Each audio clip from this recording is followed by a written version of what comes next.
15 minutes flat, and now here we are live. So we are celebrating with KristieGotJokes, who's here in the stream. You will see a little lag, so try not to pay attention to it. So we are celebrating the fact that she's going to be on the Kill Tony show tonight. It's a very great honor to have been selected. That show actually aired live at 8 p.m., which was 10 minutes ago, but of course we're going to watch it when we're ready. Yeah. We don't have to watch it right when it airs, so we're going to all sit down together and watch it. And the whole plan was for me to ask her what it was like before we got to this point. So did you think you were going to make it when you went? Absolutely not. I went to Austin for a totally different reason. Totally different reason. Not me. Are we choosing, guys? Y'all want to choose on Twitch? No?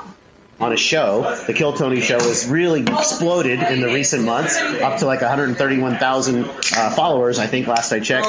And Kristie, to be selected in the same company as Ron White and Russell Peters, it seems really pretty insane when you think about it. So I originally was going down there to be a part of the Movies pop-up restaurant event that was happening in Austin. It's a Kevin Smith, Jason Mewes creation, if you guys are familiar with Jay and Silent Bob. My comedian buddy is also a very big Kevin Smith fan, so he was like, hey, I'm going to come down with you, only if we can stay and sign up for Kill Tony that night. So he talked you into it, or he told you about it? Well, I told him, I was like, cool, we can stay for Kill Tony, I'm going to watch. Okay.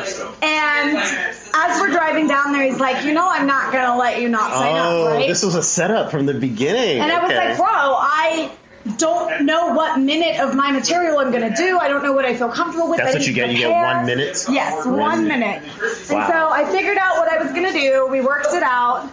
I got comfortable, but I still didn't want to sign up. He still talked me into it.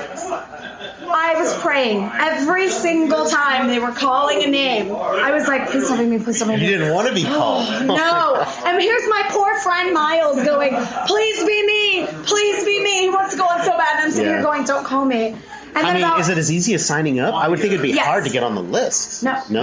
No, anybody can sign up. They actually had pulled a girl before me that was somebody's girlfriend that wasn't even a comic, and they just roasted her. You'll see. They probably prefer people to fail anyway, right? They're not looking for accomplished. Well, Tony created this to give comics a chance. Okay. Smaller comics a chance to shine if they're funny. Who's trying, okay. But if you don't realize you're not funny and you put yourself up there, it's kind of like American Idol when the people would go and audition and they're awful. You're going to get roasted. They're going to exploit the hell out of you. Yeah. They're going to use you to be the comedy. Right. If you're not people funny. love that kind of stuff. Right. And I think that's why so many people are tuning in now, is to see the people that don't do well, that kind of get stuck, stage fright. And you might have been worried that it could happen to you, I would think. I was terrified. I remember halfway through the show, a guy comes up to me and he's like, hey, it's going to be you. And I was like, and the minute I said that, they were like, Kristie Nova. And I was like, oh my God. I throw my stuff at my friend Miles. He's like, go, go, go. And I'm like, ah. Are you in like a studio audience, or what's the setup when you're at that? So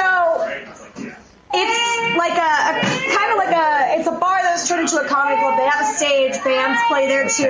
Okay. There's an audience, obviously, with tables. So you're just in the audience, basically. No, I was stuck outside. I wasn't even allowed in because it's a totally sold out show. It's a private sold and they'll out let comics in, but only the Austin comics that they know, because they real bougie in Austin like that. It's fine. I see. I made a name for myself, so hopefully they'll let me in next time. So you're outside. And I'm stuck outside, and you're just having to listen. You're just like listening. Is that my name? You can barely hear what's going on. Wow. And so then do they just kind of like shuffle you in, or how? I had a guy with a flashlight flashing his light to show me where to walk. I walked by two of my good comedy friends that were also in town, and I was like, kill it. And I'm like, I hate you. And I'm like shaking my head. And I step on the stage. Did you look at your hands? And like, just to preview, I have been preparing for this for 2 years. I've been obsessed with this podcast. I said one day I'm going to try. It used to be a podcast, now it's a YouTube thing, yeah? Well, it's evolved. Yeah, it's evolved. Yeah. Absolutely. I think it was always evolved. I'm not quite sure. And I don't want to sound like I know, because I'm not 100%. But you always wanted to try this at some point, and you decided now's the time. Absolutely. Yeah. Absolutely. And I always wanted to do it. I'm glad for the encouragement. I stepped on that stage, and I felt like I was visibly shaking. And I'm like, oh my gosh. And I remember walking up to the mic and being like, get it together. You didn't want to screw